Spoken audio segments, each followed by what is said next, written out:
Dealers are drowning on Honda motorcycles they can't give away, while riders are still paying top dollar for them.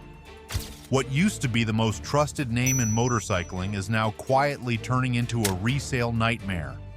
Some of these bikes have lost thousands in value almost overnight, and one so-called legendary model is still fooling even experienced riders. If you're thinking about buying a Honda right now, pause, because in the next few minutes, I'll show you the 15 models collapsing fastest, the hidden reasons why dealers are desperate to unload them, and the one bike every rider needs to double-check before signing the papers. Number 15. Honda Rebel 300.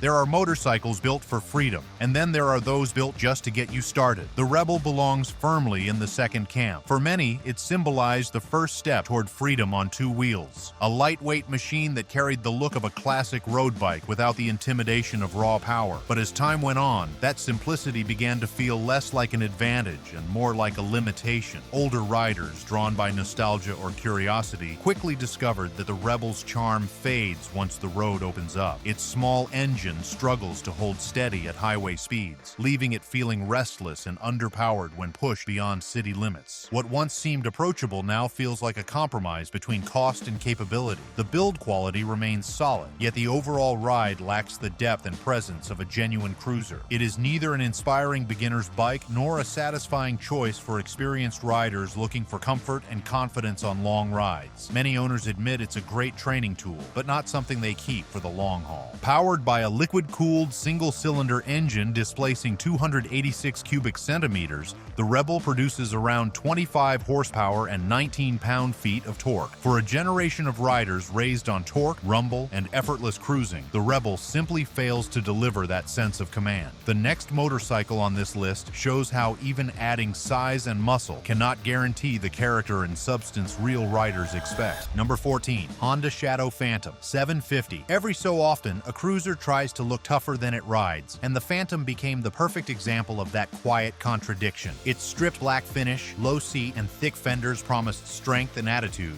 Yet beneath that styling was a motorcycle that never quite found its edge. The power delivery feels polite where it should roar, and the overall character is more mild companion than commanding leader. For riders who value authority and torque, it ends up feeling more like an imitation of what a true heavyweight should be. What makes the Phantom disappointing is not its look, but its lack of spirit. The moment it rolls out of the garage, it shows more civility than soul. The sound is quiet, the throttle gentle, and the ride almost too calm for a bike that carries the image of rebellion. It moves smoothly through city streets, but the sensation ends there. No adrenaline, no deep connection between rider and machine. Driven by a liquid-cooled V-twin engine displacing 745 cubic centimeters, the Phantom produces roughly 44 horsepower and 48 pound-feet of torque. For older riders who remember when Honda's cruisers carried genuine character, the Phantom serves as a reminder of what has been lost. It tries to blend modern manners with old-school design, but ends up caught between both worlds. The next motorcycle on this list proves that adding nostalgia without true performance only deepens the disappointment. If you've owned one of these bikes or still have one parked in your garage, I want to hear your story. Drop a comment below and tell us what you think Honda got right or where they went wrong. And if you're enjoying this breakdown, make sure to hit that like button. Number 13. Honda Shadow Aero 750. Some bikes chase nostalgia so hard they forget to evolve, and the Aero became a mirror of that very mistake. It carried that nostalgic charm that made many riders stop and look, a reminder of when motorcycles were simple, mechanical, and bold. Yet behind that old-school beauty lies a machine that feels more like a museum piece than a modern ride. It offers familiarity, but not fire. It moves with grace, but without the authority riders expect from something that carries this much attitude. For riders who love the look of chrome and sweeping fenders, the Aero still turns heads, but once the throttle opens, it shows its age. The ride is smooth, yet uninspired, and the performance feels locked in the past. Comfort is adequate for short runs, but longer trips expose its limits. It is a motorcycle that wins the heart at first sight, then quietly loses it on the open highway. Beneath its retro lines sits a liquid liquid-cooled V-twin engine displacing 745 cubic centimeters, producing about 44 horsepower and 47 pound-feet of torque. The next motorcycle demonstrates how style alone cannot secure lasting respect. If you're gearing up for your next ride, check the description for the gear and accessories I trust. The right setup makes every mile count. Now, back to it. Number 12. Honda State Line 1300. Few machines have ever looked this confident while feeling so restrained. The State Line mastered that illusion perfectly. It looked every bit the Boulevard Cruiser, bold, confident, and ready to turn heads. For many riders, it represented Honda's attempt to blend reliability with the visual punch of a true American-style custom. Yet once the shine faded, it became clear that this machine was more show than substance. Beneath its sculpted exterior, it lacked the power, personality, and balance needed to back up its aggressive image. What hurts the State Line most is the emptiness behind its appearance. It captures attention, but loses it just as quickly once the wheels start moving. The engine delivers a polite hum instead of a deep growl, and the handling feels too soft to match the attitude it projects. Every curve, every chrome accent, and every contour speaks of promise, but that promise never fully arrives. Powering the State Line is a liquid-cooled V-twin engine displacing 1,312 cubic centimeters, producing around 56 horsepower and 73 pound-feet of torque. Over time, the State Line became a lesson in how design cannot carry a machine without substance beneath it. It tried to walk the line between comfort and aggression, but ended up stranded between both worlds. The next motorcycle on this list continues that same struggle, proof that looks alone cannot build loyalty among serious riders. Number 11. Honda Sabre 1300. When power meets hesitation, the result is a motorcycle that never finds its rhythm, and the Sabre lived in that uneasy middle ground. It carried a long, low frame and bold proportions that looked ready for action the moment it rolled off the showroom floor. Many riders saw it as Honda's attempt to challenge the aggressive design language of contemporary American power cruisers. Yet behind that polished steel and stretched silhouette lay a motorcycle that never truly delivered on its own potential. The Sabre projected energy and intent, but it lacked the strength and refinement to back it up when the ride began. Instead of unleashing confidence, it offered hesitation. The throttle response felt mild, the handling heavy,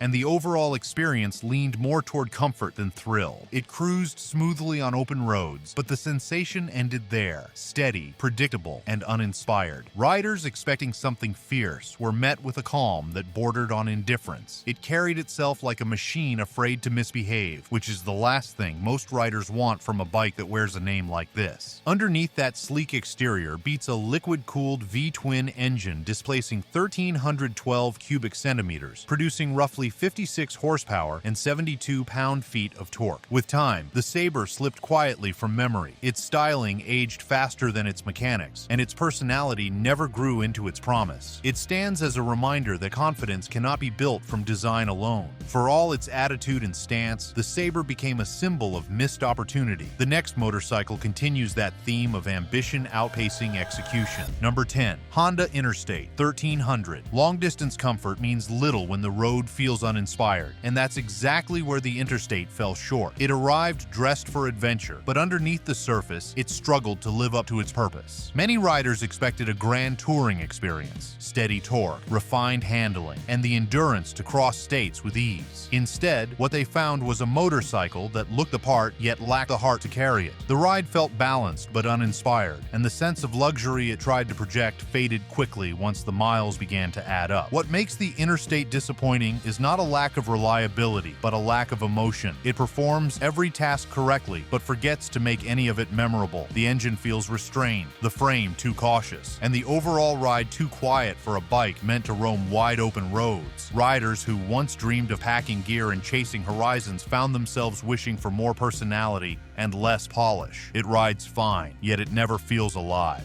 At its core, the Interstate runs on a liquid-cooled V-twin engine displacing 1,312 cubic centimeters, producing about 56 horsepower and 73 pound-feet of torque. Over time, the Interstate became the definition of average, a motorcycle that pleases no one completely but offends no one either. It does everything just well enough to exist, but never well enough to inspire loyalty. The next motorcycle on this list continues continues that same story of promise, overshadowed by a lack of genuine identity. Number 9. Honda Fury 1300. Style without substance is a dangerous game, and the Fury played it better than most, at least for a while. With its long, stretched frame, raked front end, and towering presence, it looked like something crafted in a high-end garage rather than a corporate design room. For a brief moment, it seemed Honda had done the impossible, delivering rebellious styling with the reliability the brand was known for. Yet when the excitement settled, many riders discovered that the Fury's bark was far louder than its bite. Beneath that daring appearance was a motorcycle that never quite lived up to the image it sold. It was easy on the eyes, but demanding on the road. The exaggerated geometry that made it look dramatic also made it cumbersome in real-world riding. At low speeds, it felt awkward, and on long rides, it became uncomfortable. The experience lacked that effortless connection between man and machine that defines a true cruiser. Its attitude promised fire, but the reality was more lukewarm, a bike built to turn heads, not to move hearts. Power came from a 1,312 cubic centimeter liquid-cooled V-twin engine, producing around 57 horsepower and 73 pound-feet of torque. As the years passed, the Fury became a relic of a fading trend. The chopper era that once defined rebellion gave way to practicality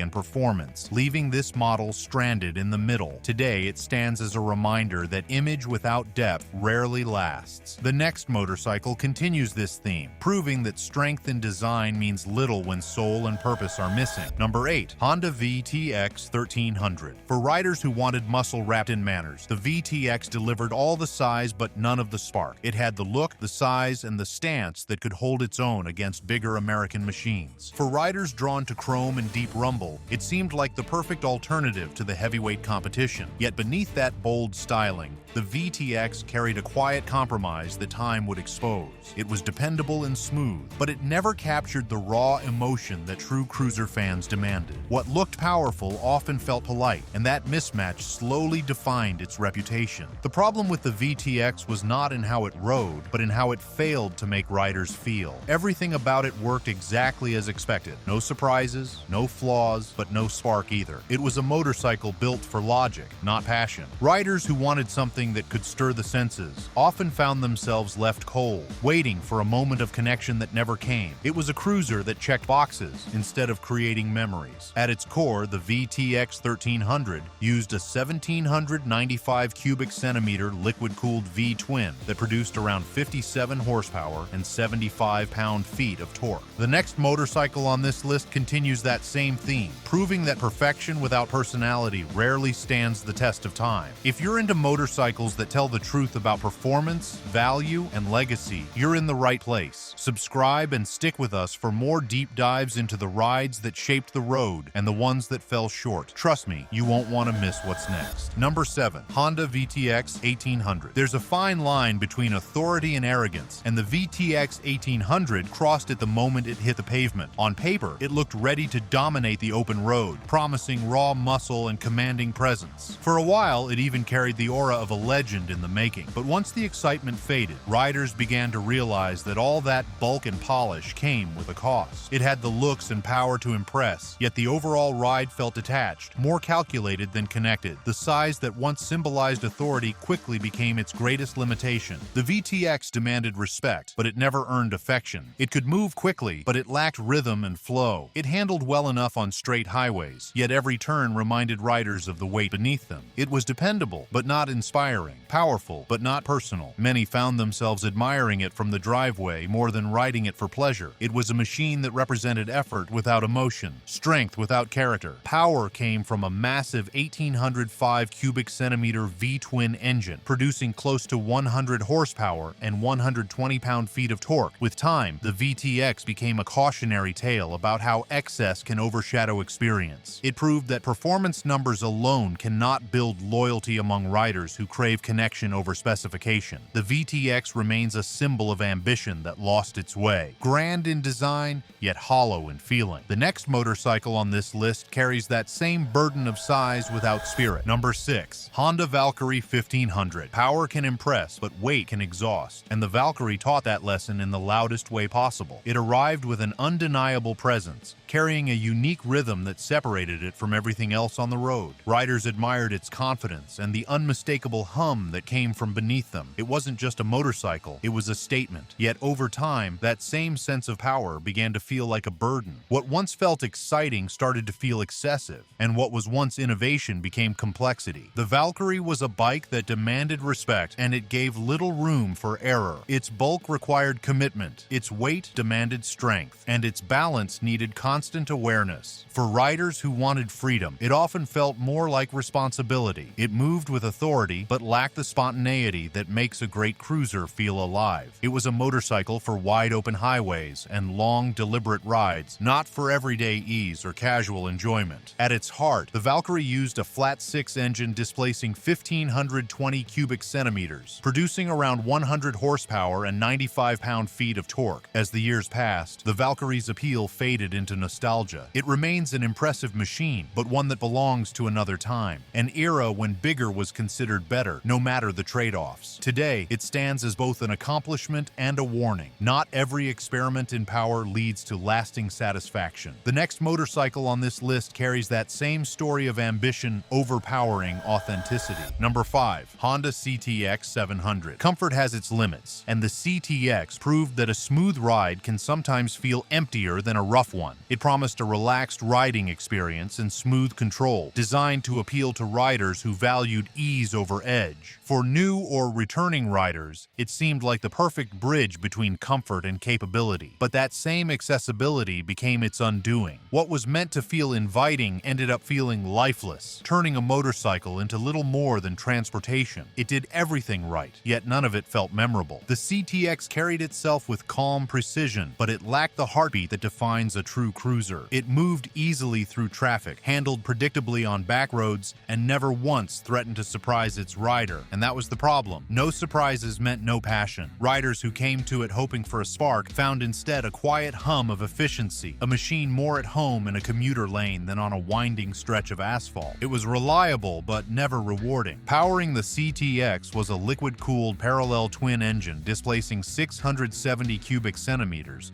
producing around 47 horsepower and 44 pound-feet of torque. Over time, the CTX became a lesson in restraint gone too far. In chasing comfort and approachability, it forgot the raw emotion that makes riders fall in love with a bike. It was pleasant but forgettable, practical but uninspired. The next motorcycle on this list proves that even ambition can backfire when the design forgets what makes riding truly feel alive. Number 4. Honda CTX 1300. Innovation without emotion is engineering, not motorcycling, and the CTX 1300 blurred that line far too cleanly. It arrived with confidence, wrapped in sleek lines and a modern presence that turned heads wherever it went. For many riders, it seemed like a glimpse into the future of long-distance riding, but once the excitement faded, the reality set in. The CTX was advanced, yes, but it lacked the soul that keeps riders coming back for more. It looked bold and progressive, yet it never stirred the emotions a true cruiser should. The CTX carried itself with composure, but its precision came at the expense of character. Every movement felt calculated, every mile predictable. It delivered calm where riders wanted thrill, and refinement where they wanted grit. It was too polished to feel alive, and too subdued to inspire adventure. What should have been a grand experiment in modern motorcycling became a quiet exercise in restraint. Riders respected it, but few truly connected with it. Beneath its sculpted fairing sat a 1,261 cubic centimeter liquid-cooled V4 engine, delivering around 83 horsepower and 78 pound-feet of torque. The CTX 1300 remains a striking reminder that not every reinvention improves the ride. The next motorcycle on this list continues that story of innovation losing sight of identity. Number 3. Honda DN01. Sometimes the future arrives too early, and the DN01 rode straight into that problem before anyone knew what it was. It was part cruiser, part scooter, and part futuristic concept, and for a brief moment, it seemed like the company had built something decades ahead of its time. Its sweeping design and low-slung stance gave it presence, but not purpose. Riders admired its daring look, but struggled to understand what it was trying to be. It was too tame for thrill seekers, and too unconventional for traditional riders. The DN01 carried itself with quiet confidence, yet it never felt grounded in any one identity. It was a motorcycle that seemed to float rather than roar, polished but detached, sleek but soulless. The experience of riding it was was more mechanical than emotional, like operating a machine rather than connecting with it. It looked daring, but the ride failed to match the promise of its appearance. It wasn't rebellion, it wasn't adventure, it was confusion wrapped in elegance. At its core, the DN01 used a 682 cubic centimeter liquid-cooled V-twin engine, producing around 61 horsepower and 47 pound-feet of torque. Riders didn't reject it because it was bad. They rejected it because it felt hollow. The DN01 remains a striking failure, a futuristic dream that never found its heart. The next motorcycle on this list carries that same lesson in a different form. Number 2. Honda NM4. If motorcycles could star in science fiction, the NM4 would have taken the lead role, and maybe that was its biggest mistake. Honda built it to capture the imagination of riders who wanted the future today, not tomorrow. With its sharp angles, sweeping bodywork, and low-slung stance, it was less a motorcycle and more a declaration of modern design. But the problem was simple. Almost no one asked for it. The NM4 was so far removed from what riders actually wanted that it felt like a machine built for display, not the open road. It was bold, but it wasn't soulful. The NM4 promised progress, yet it left riders feeling detached from the ride itself. Everything about it felt engineered for smoothness and predictability rather than excitement or emotion. It didn't roar, it whispered. It didn't inspire, it impressed, and only for a moment. The futuristic styling turned heads at gas stations, but failed to turn hearts on the highway. What looked revolutionary in theory ended up feeling hollow in practice. Beneath that dramatic exterior, the NM4 carried a 682 cubic centimeter liquid-cooled parallel twin engine, producing roughly 53 horsepower and 45 pound-feet of torque. The NM4 stands as a warning that when style overpowers substance, the soul of the machine is the first thing lost. Number 1. Honda Pacific Coast PC800. There are bikes built for riders and bikes built for ideas, and the Pacific Coast PC800 fell firmly into the latter. It looked like something built for the future, a sleek enclosed machine that promised convenience above all else. It was meant to attract riders who valued ease over edge, offering the idea of touring without the usual grit and noise. But that very effort to make motorcycling more civilized ended up erasing the spirit that made it worth doing in the first place. The Pacific Coast rode smoothly and quietly, almost too quietly. It was refined, efficient, and built with Honda's trademark precision, yet something vital was missing. There was no pulse, no presence, no feeling of connection between man and machine. Riders felt protected instead of involved, and insulated instead of inspired. It became a motorcycle that looked comfortable but felt distant, a touring bike for people who didn't really want to tour. Beneath its aerodynamic bodywork sat a liquid-cooled V-twin engine, displacing 798 cubic centimeters. It produced around 48 horsepower and 50 pound-feet of torque, numbers that ensured smooth and steady travel rather than thrilling acceleration. Over time, the Pacific Coast earned a reputation as one of the strangest missteps in Honda's long history. It wasn't a bad motorcycle. It was simply one that forgot what motorcycling is supposed to feel like. It appealed to the head, never the heart. Today, it stands as a reminder that even the most forward-thinking designs can lose their way when they stop listening to the passion of the rider. The Pacific Coast was comfort without character, innovation without soul. Every motorcycle tells a story, some of glory, others of lessons learned the hard way. These 15 Hondas remind us that even legends can lose their shine when time, taste, and truth catch up. But that's what makes riding real. It's not just about power, it's about connection. If this ride through the forgotten corners of Honda's history hit home, don't ride off yet. Subscribe, share your thoughts, and join us for the next chapter, where the road always has something to teach.